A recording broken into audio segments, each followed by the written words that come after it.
নমস্কার বন্ধুরা, আমি পূজার রান্নাঘরে আপনাদের সবাইকে স্বাগত।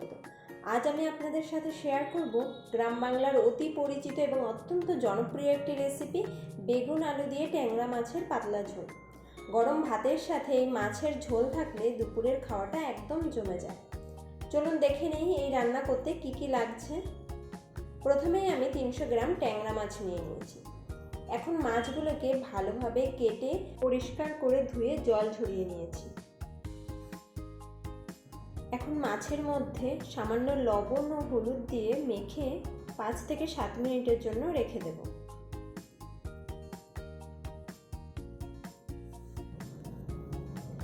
এরপর আলু ও বেগুনকে আমি লম্বা লম্বা করে কেটে নেব। আলু বেগুন একই রকম মাপের কাটা থাকলে তরকারিতেও দেখতে খুব ভালো লাগে, তাই আমি একইভাবে কেটে নিয়েছি, আপনারাও এইভাবেই কেটে নেবেন। আর মশলার জন্য নিয়েছি আমি আদা, জিরে এবং কাঁচা লঙ্কা ও শুকনো লঙ্কা। এই মশলাটাকে আমি শিলে মিহি করে বেটে নেব। এখন কড়াইতে সর্ষের তেল গরম হতে দেব কিছুক্ষণ। তেল ভালোভাবে গরম হয়ে গেলে আমি মাছগুলোকে একে একে তেলে ছাড়ব।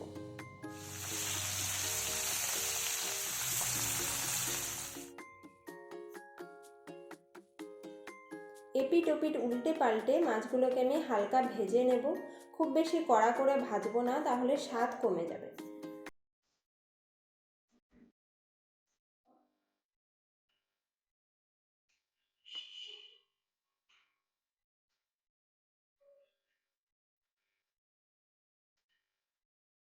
এইভাবে সমস্ত মাছ আমি ভেজে তুলে নেওয়ার পর ওই মাছ ভাজা তেলের মধ্যেই আলুগুলো দিয়ে দেব এবং একটু লালচে করে ভেজে তুলে নেব।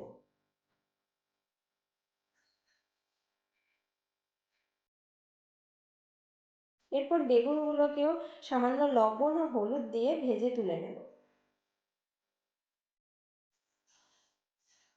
এখন কড়াইতে কিছুটা তেল দিয়ে ফোড়নে দেব 1 চামচ জিরে। জিরে একটু ভাজা হলে বেটে রাখা মশলা, হলুদ, লবণ, হাফ চামচ ধনে গুঁড়ো ও 1 চামচ লঙ্কা গুঁড়ো দিয়ে কষবো।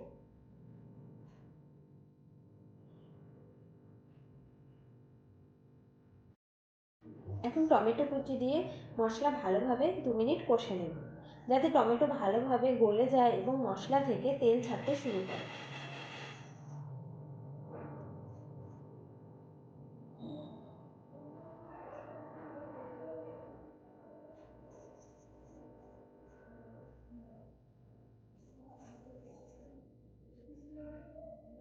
এখন মশলা থেকে তেল ছাড়তে শুরু করেছে। এই পর্যায়ে আমি ভেজে রাখা আলু এবং বেগুন দিয়ে খুব ভালোভাবে মশলার সাথে কষতে থাকবো।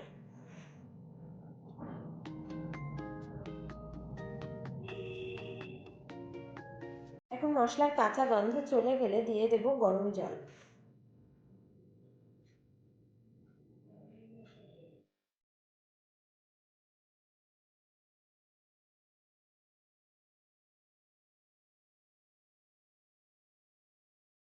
ঝোল ভালোভাবে ফুটতে শুরু করেছে। এখন আমি ঢাকা দিয়ে 5 থেকে 7 মিনিট রেখে দেব, যাতে আলু এবং বেগুন খুব সুন্দরভাবে সেদ্ধ হয়ে যায়।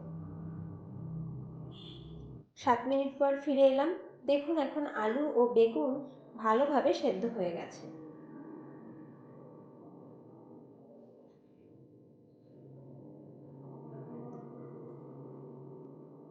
এখন আমি ভাজা মাছগুলো দিয়ে দেব এবং আরও কিছুক্ষণ রান্নাটা হতে দেব, যাতে মাছের মধ্যে সমস্ত ঝোলের উপকরণগুলো ভালোভাবে ঢুকে যায়। এখন ওপর থেকে সামান্য ধনেপাতা কুচি ছড়িয়ে মাঝারি আঁচে রান্নাটা হতে দেব এবং হালকা হাতে নেড়ে চেড়ে নিয়ে নামিয়ে নিলেই তৈরি আমাদের আজকের রেসিপি, বেগুন আলু দিয়ে ট্যাংরা মাছের ঝোল। দেখলেন তো কত সহজে তৈরি হয়ে গেল এই সুস্বাদু পদটি। আপনারা বাড়িতে অবশ্যই ট্রাই করবেন এবং কেমন লাগলো কমেন্টে জানাবেন। শীতকাল বা গরমকালের দুপুরে গরম গরম ভাতের সাথে এই ট্যাংরা মাছের ঝোল অসাধারণ লাগে। আশা করি ভিডিওটি আপনাদের দেখতে খুবই ভালো লেগেছে। খুবই সহজ এই রান্না, আপনারা অবশ্যই একবার বাড়িতে ট্রাই করবেন। এখন গ্যাস অফ করে আমি রান্নাটি পরিবেশন করে নেব। আশা করছি ভিডিওটি আপনাদের খুবই ভালো লেগেছে। ভালো লাগলে লাইক করবেন এবং চ্যানেলটিও সাবস্ক্রাইব করতে ভুলে যাবেন না। এরকম হেলদি এবং টেস্টি নতুন নতুন রেসিপি নিয়ে আবারও হাজির হব পরবর্তী কোনো ভিডিওতে। আজ তবে আসি, দেখা হবে পরবর্তী রেসিপিতে। ভালো থাকবেন, সুস্থ থাকবেন, ধন্যবাদ।